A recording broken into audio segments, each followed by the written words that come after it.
Jadi kita akan lanjutin ngomongin buku Bullshit Jobs dari David Graeber. Ya. Ini akan menjadi bagian terakhir harusnya. Terakhir kita melihat ada orang yang menganggur tapi lebih bahagia.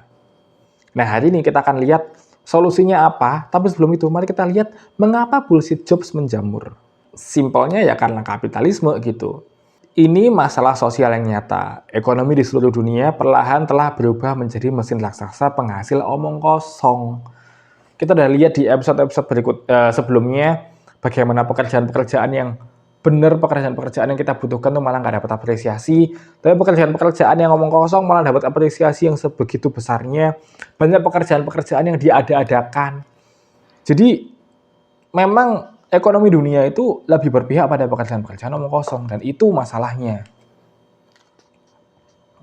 Seperti halnya perbankan gitu. Aku pertama kali melihat masalah dari perbankan itu di buku Sapiens ini. Bagaimana dia ngebedah sebenarnya uang itu fiksi, perbankan itu fiksi. Ini juga kalimat yang menurutku sangat menggambarkan seberapa fiksinya perbankan. Perbankan adalah sektor menciptakan uang dengan memberikan pinjaman. Kemudian memindahkannya dengan cara yang seringkali sangat rumit, memetik potongan kecil lainnya dari setiap transaksi.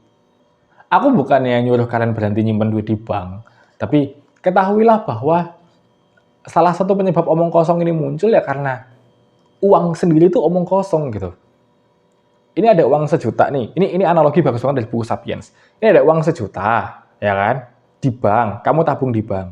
Lalu ada si C ini minjem uang di bank. Oke, terus uangnya dikasih ke C. Tapi uang itu akhirnya jadi punyamu sejuta, utangnya C sejuta, ya kan? Jadi kan bank punya semacam kayak, oh ini kami punya duit di C nih sejuta. Berarti duit yang eksis sekarang jadi 2 juta gitu loh. Duit yang eksis di bank itu sekarang jadi 2 juta. Which is aneh gitu kan. Menciptakan uang dari ketiadaan. Creatio et nihilo loh. Ngalah-ngalahin Tuhan loh ini perbankan gitu. Tadi, di episode 1 kita udah sepakat bahwa iklan itu omong kosong ya, menciptakan demand yang tidak ada, dan proses menciptakan iklan dan proses menciptakan ide kreatif lainnya itu juga omong kosong. Seringkali orang-orang advertising ini harus brainstorming dulu seminggu, terus setelah seminggu brainstorming ngajuin ke atasan ditolak. Makanya di sini Graeber punya quote yang bagus banget. Penyajian ide atau pitching ide adalah balet strategis. Ada ritual penundaan setidaknya seminggu antara setiap komunikasi. Loh, males kan? Jadi kamu kerja untuk sesuatu yang nanti akan ditolak, akan dibuang aja. Tapi ya seperti yang kita kemarin bahas bahwa apakah solusinya sekarang? Kita bisa mulai dengan mengurangi jam kerja. Bisa nggak kita start kebijakan di mana kita kerja dari Senin sampai Kamis aja. Biar semuanya jadi lebih efektif. Lalu kita mengurangi omong kosong yang ada di pekerjaan kita. Dengan mengurangi jam kerja, itu adalah cara paling efektif kita untuk menyelamatkan ekosistem. Hal tercepat dan termudah yang bisa dilakukan untuk menyelamatkan planet ini. Kalau kita semuanya secara kolektif mengurangi jam kerja. Tulisannya pegawai negeri sipil. Tidak satupun dari pekerjaan ini yang membantu siapapun. Kemarin temen aku namanya Anjas Maradita bikin heboh dunia maya karena dia bikin AI untuk menggantikan lapor Pak Wapres. Kurang lebih gitulah. Yang mana sebenarnya kan dia itu bikin AI di mana orang bisa foto, misalnya kayak ada jalan bolong atau ada kriminalitas di mana, ada parkir liar di mana, bisa foto, lalu dilaporkan ke Pemda. Nanti AI-nya akan mengkategorisasi ini tuh sebenarnya laporan apa, ini foto apa, ini video apa. Lalu Pemda bisa menindaklanjuti gitu. Yang mana sebenarnya AI ini kan sebenarnya menggantikan pekerjaan Dewan Perwakilan Rakyat itu. Ketika sih kayak, oh ini rakyat-rakyat bilang apa, udah langsung ke Pemdanya aja, nggak perlu perwakilan dalam bentuk demokratis itu, bisa diwakili oleh AI. Yang mana itu juga ide di novel ini, gimana kalau pemerintah kita diganti sama AI. But mari kita bahas ini di lain waktu. My point is, semakin omong kosong pekerjaan PNS itu. kita itu ngelihat mereka nggak cuma omong kosong, tapi ngelakukan hal yang keliru gitu. Bikin kebijakan-kebijakan tolol. Ini contohnya di Inggris kayaknya, anggota parlemen bahkan bersorak saat menolak undang-undang yang mengusulkan kenaikan gaji bagi para perawat dan polisi. Mungkin di sini nggak relate, tapi di sini tuh pernah kejadian di mana parlemen kita, DPR kita, itu mengesahkan undang-undang yang melemahkan KPK. Itu kan aneh. Itu kan aneh. Kayak, boleh nggak kalian nggak usah kerja aja? Nah, lalu di masa depan apa yang akan terjadi? Tebakan saya, kita juga akan melihat dinamika yang sama di industri lain. Misalnya, jika orang bersedia menulis artikel berita secara gratis, maka tidak akan ada yang membayar jurnalis profesional. Sebagai gantinya, uang akan dialihkan ke industri humas dan periklanan. Pada akhirnya, kualitas berita akan menurun karena kurangnya pendanaan. Sebenarnya kan tadi kalau aku cerita yang AI-nya si Anjas tadi kan, bagaimana masyarakat tuh bikin UGC, user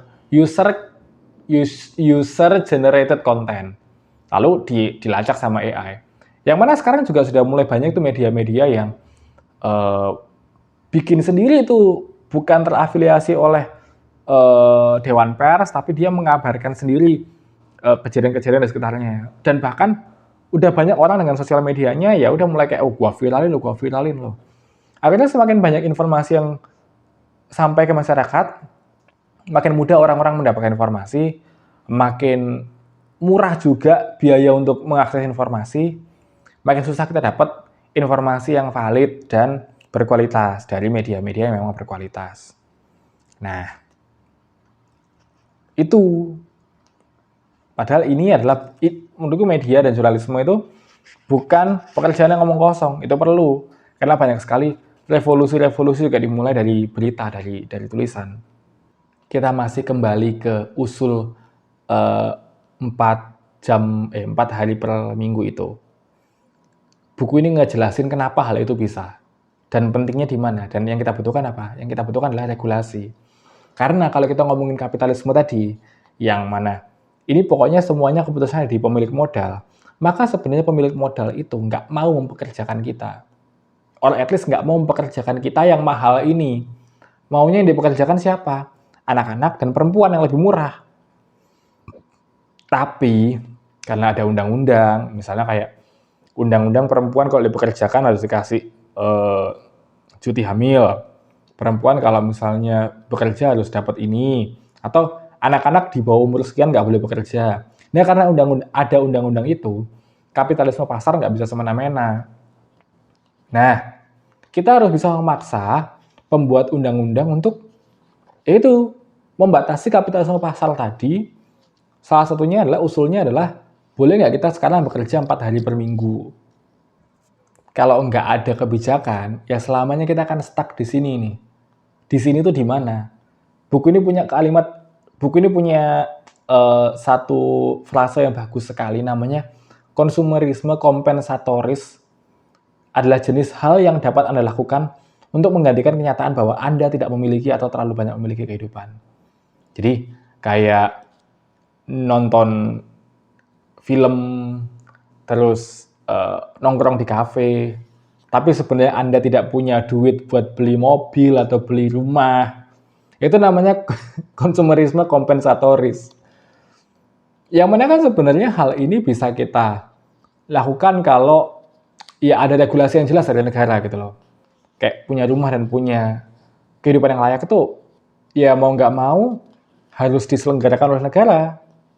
Salah satu caranya kita untuk memaksa negara untuk istilahnya mengabulkan keinginan kita gimana ya dengan mogok kerja.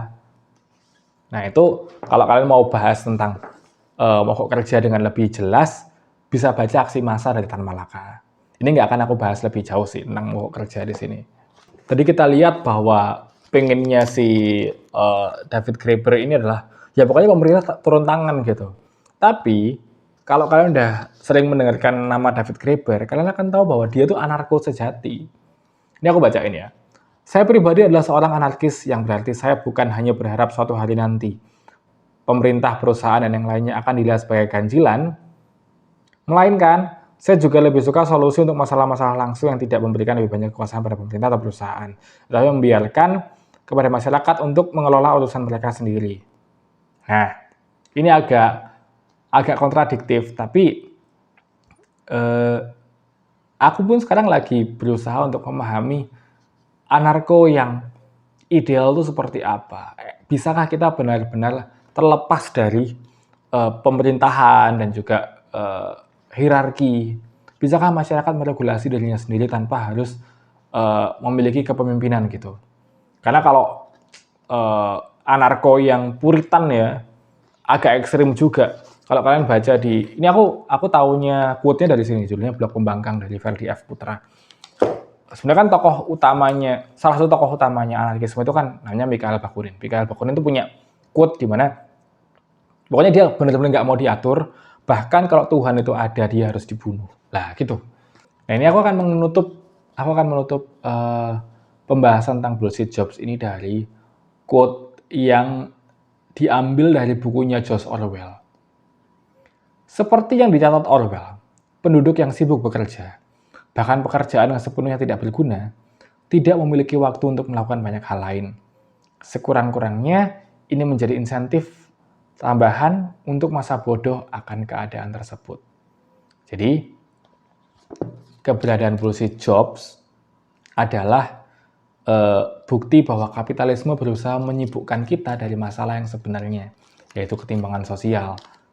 Ada banyak hal yang sebenarnya kita bisa renungkan dari buku ini, tapi menurutku 4 hari kerja adalah sesuatu yang berhak kita diskusikan terus-menerus supaya bisa jadi isu yang suatu hari mungkin akan diregulasikan oleh negara.